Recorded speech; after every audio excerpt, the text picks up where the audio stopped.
ng illegal drug trade hierarchy na pinagmumulan ng droga sa bansa.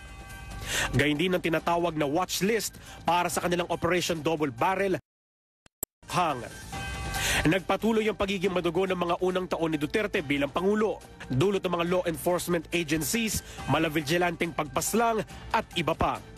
Hindi rin nakaligtas ang Diyos sa pamumuno ni Duterte, kung saan makailang beses niya kinwestiyon, tinuligsa at minura ang Panginoon sa kanyang mga talumpati.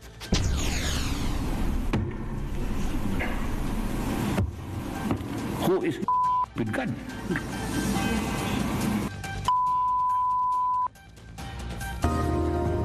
And even itong Last Supper, who are the basta na lang ginawang santo, ito ang mga to sa painting.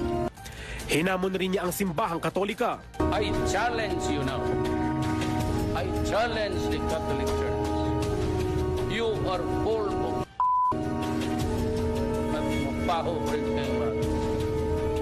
corruption.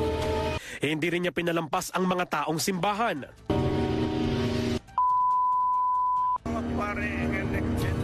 Your God is totoo naman.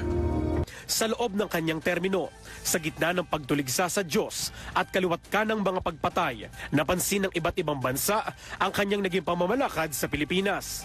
Abangan sa ikalawang parte